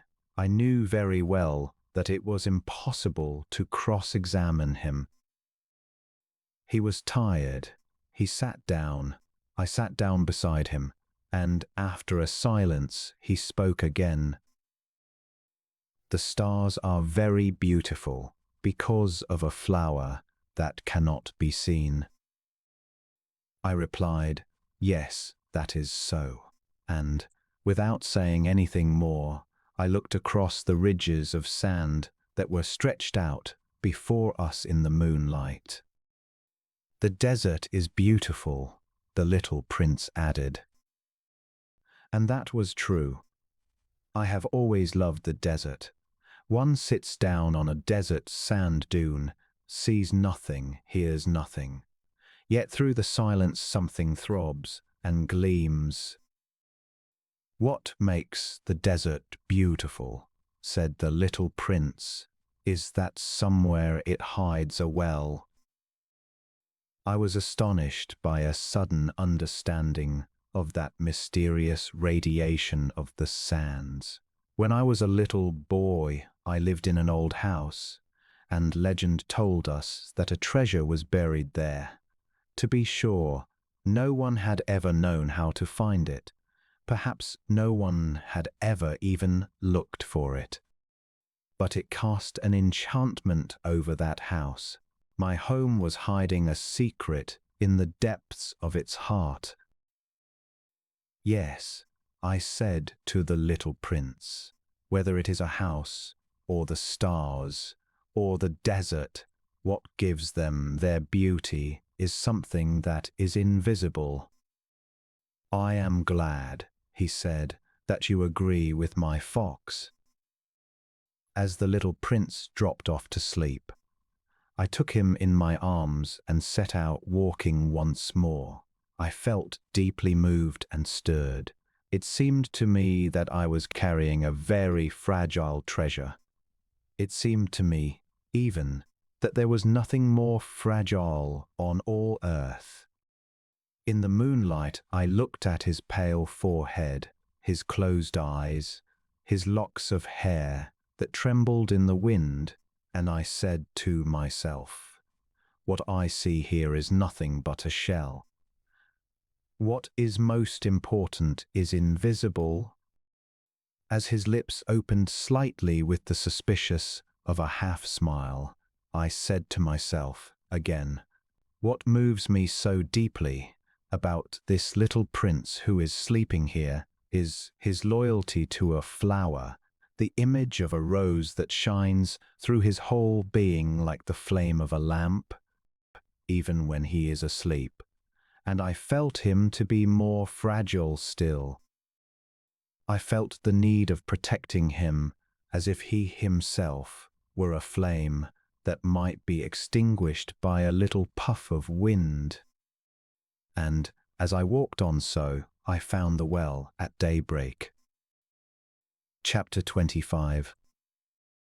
"Men," said the little prince, "set out on their way in express trains, but they do not know what they are looking for. Then they rush about and get excited and turn round and round." And he added, "It is not worth the trouble." The well that we had come to was not like the wells of the Sahara. The wells of the Sahara are mere holes dug in the sand. This one was like a well in a village, but there was no village here, and I thought I must be dreaming. "It is strange," I said to the little prince. "Everything is ready for use, the pulley, the bucket, the rope." He laughed, touched the rope, set the pulley to working, and the pulley moaned like an old weather vane which the wind has long since forgotten. "Do you hear?" said the little prince. "We have wakened the well, and it is singing." I did not want him to tire himself with the rope. "Leave it to me," I said. "It is too heavy for you." Slowly I hoisted the bucket, set it fairly on the edge of the well. The song of the pulley was still in my ears, and I could see the sunlight shimmer in the still trembling water. "I am thirsty for this water," said the little prince. "Give me some of it to drink." And I understood what he had been looking for. I raised the bucket to his lips. He drank, his eyes closed. It was as sweet as some special festival treat. This water was indeed a different thing from ordinary nourishment. Its sweetness was born of the walk under the stars, the song of the pulley, the effort of my arms. It was good for the heart, like a gift. When I was a little boy, the lights of the Christmas tree, the music of the midnight mass, the tenderness of smiling faces used to make up, so, the radiance of the gifts I received. "The men where you live," said the little prince, "raise 5,000 roses in the same garden, and they do not find in it what they are looking for." "They do not find it," I replied. "And yet what they are looking for could be found in one single rose or in a little water." "Yes, that is true," I said. And the little prince added, "But the eyes are blind. One must look with the heart." I had drunk the water. I breathed easily. At sunrise the sand is the color of honey, and that honey color was making me happy too. What was there, then, that should cause me so much pain? "You must keep your promise," said the little prince, softly, as he sat down beside me once more. "What promise?" "You know, a muzzle for my sheep. I am responsible for my flower." I took my jacket pocket a rough draft of my drawings. The little prince looked them over and laughed as he said, "Your baobabs, they look a little like cabbages." "Oh!" I had been so proud of my baobabs. "Your fox, his ears look a little like horns, and they are too long." And he laughed again. "You are not fair, little prince," I said. "I don't know how to draw anything except boa constrictors from the outside and boa constrictors from the inside." "Oh, that will be all right," he said. "Children understand." So then I made a pencil sketch of a muzzle, and as I gave it to him my heart was wrung. "You have plans that I do not know about." But he did not answer me. He said to me, instead, "You know, my descent to the earth, tomorrow will be its anniversary." Then, after a silence, he went on, "I came down very near here." And he flushed. And once again, without understanding why, I had a queer sense of sorrow. One question, however, occurred to me. Then, it was not by chance that, on the morning when I first met you, a week ago, you were strolling along like that, all alone, 1,000 miles from any inhabited region. You were on your way back to the place where you landed. The little prince flushed again. And I added, with some hesitancy, "Perhaps it was because of the anniversary." The little prince flushed once more. He never answered questions, but when one flushes it means yes, does it not? "Ah," I said to him, "I am a little frightened." But he interrupted me. "Now you must work. You must return to your engine. I will be waiting for you here. Come back tomorrow evening." But I was not reassured. I remembered the fox. One can, if one allows oneself to be tamed, risk a little weeping. Chapter 26. Beside the well, there was the ruin of an old stone wall.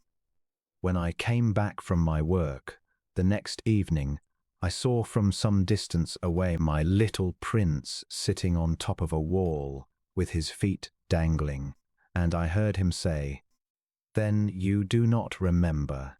This is not the exact spot."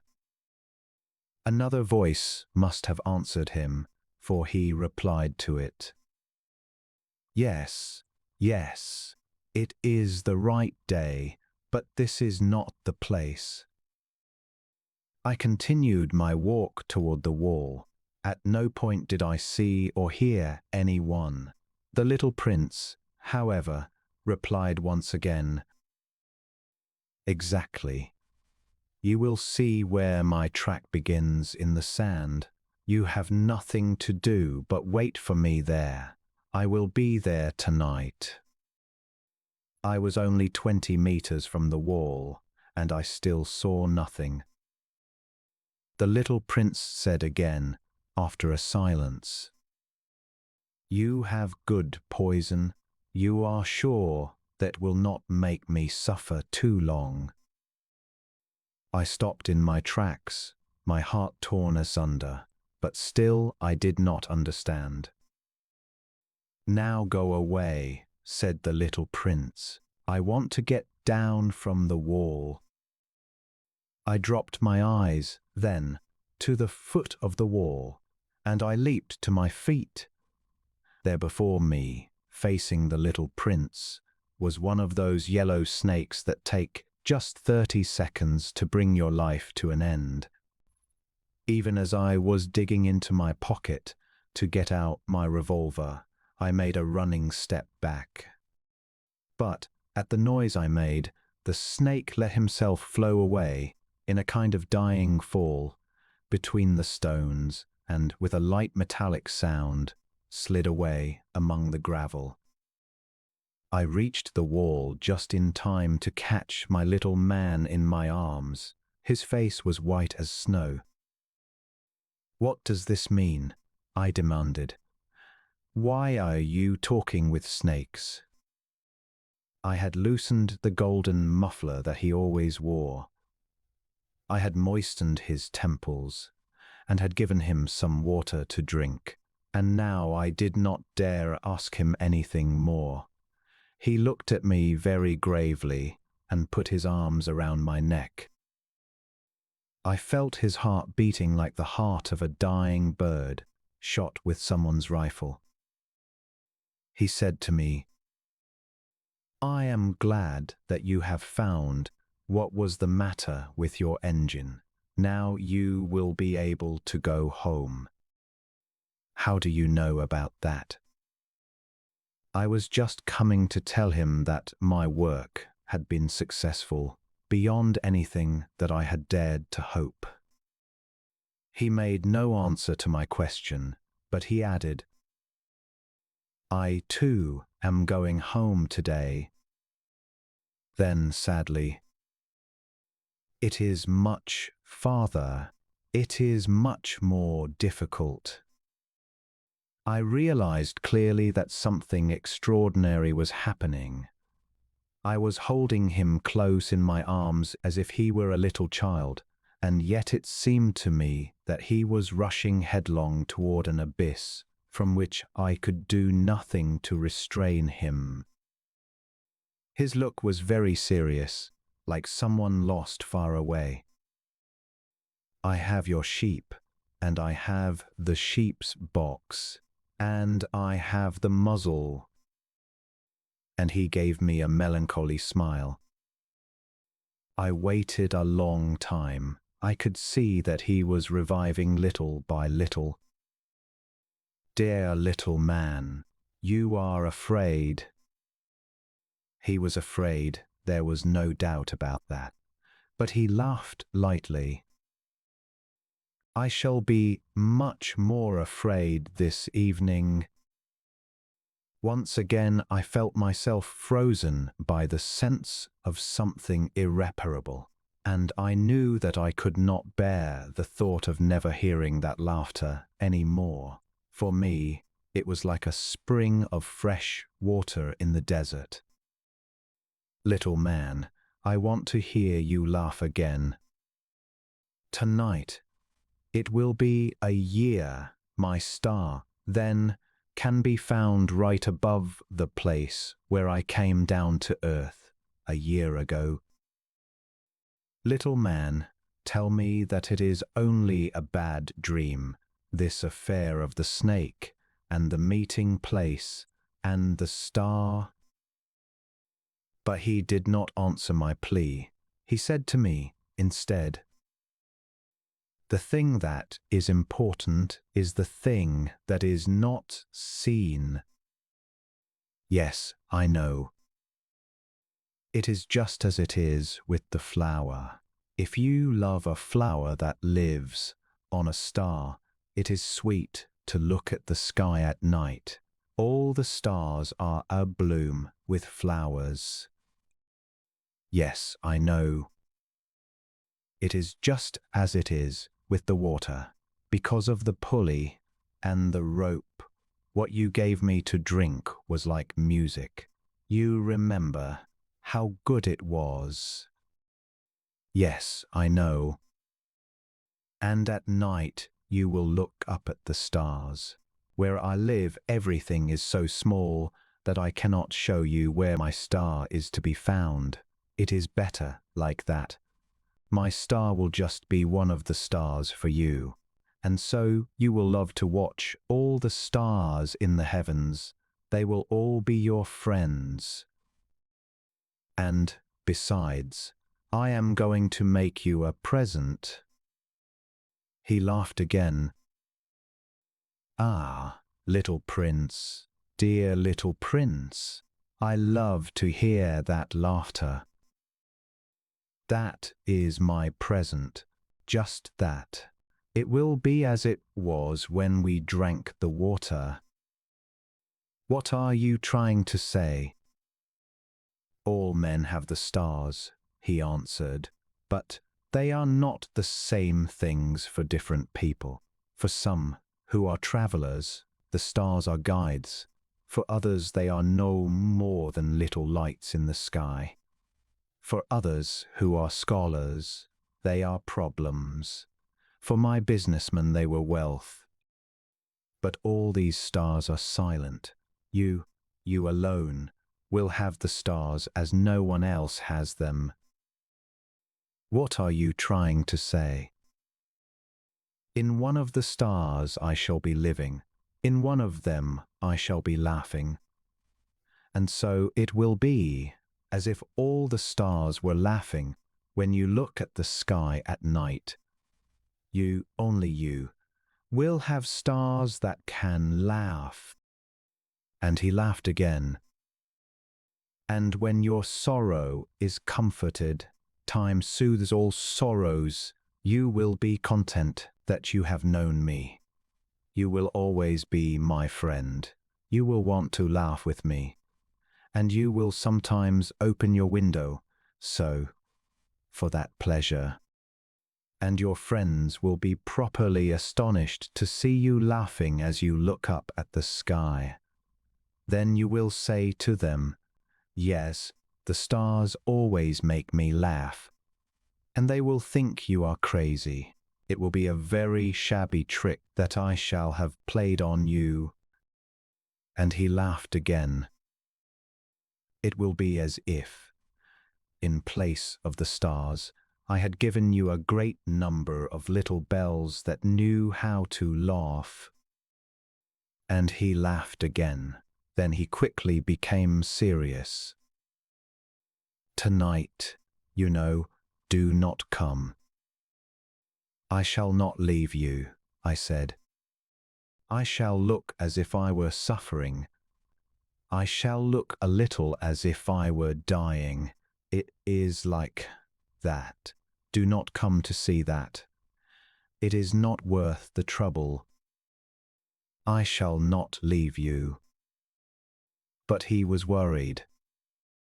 I tell you, it is also because of the snake. He must not bite you. Snakes, they are malicious creatures. This one might bite you just for fun. I shall not leave you. But a thought came to reassure him. It is true that they have no more poison for a second bite. That night, I did not see him set out on his way. He got away from me without making any sound, When I succeeded in catching up with him, he was walking along with a quick and resolute step. He said to me merely, "Ah, you are there." And he took my hand, but he was still worrying. "It was wrong of you to come. You will suffer. I shall look as if I were dead, and that will not be true." I said nothing. "You understand. It is too far. I cannot carry this body with me. It is too heavy." I said nothing. "But it will be like an old abandoned shell. There is nothing sad about old shells." I said nothing. He was a little discouraged, but he made one more effort. "You know, it will be very nice. I, too, shall look at the stars. All the stars will be wells with a rusty pulley. All the stars will pour out fresh water for me to drink." I said nothing. "That will be so amusing. You will have 500 million little bells, and I shall have 500 million springs of fresh water." And he too said nothing more because he was crying.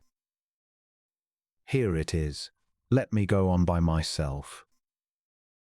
And he sat down because he was afraid. Then he said again, "You know, my flower, I am responsible for her, and she is so weak. She is so naive. She has 4 thorns of no use at all to protect herself against all the world." I too sat down because I was not able to stand up any longer. "There now, that is all." He hesitated a little, then he got up. He took one step. I could not move. There was nothing but a flash of yellow close to his ankle. He remained motionless for an instant. He did not cry out. He fell as gently as a tree falls. There was not even any sound because of the sand. Chapter 27. And now 6 years have already slid away since then. I have never yet told this story. The companions who met me on my return were glad to see me alive. I was sad, but I told them, "It is because I am tired." Now my sorrow is comforted a little, that is to say, not entirely. But I know that he did go back to his planet, because I did not find his body at daybreak. It was not such a heavy body, and at night I love to listen to the stars. It is like 500 million little bells. But here is the strange thing. When I drew the muzzle for the little prince, I forgot to add the leather strap to it. He will never have been able to fasten it on his sheep. So now I keep wondering what is happening on his planet. Perhaps the sheep has eaten the flower. At one time I say to myself, surely not. The little prince shuts his flower under her glass globe every night, and he watches over his sheep very carefully. Then I am happy, and there is sweetness in the laughter of all the stars. But at another time I say to myself, at some moment or another one is absent-minded, and that is enough. On some one evening he forgot the glass globe, or the sheep got out without making any noise in the night, and then the little bells are changed to tears. Here, then, is a great mystery. For you who also love the little prince, and for me, nothing in the universe can be the same if somewhere, we do not know where, a sheep that we never saw has, yes or no, eaten a rose. Look up at the sky.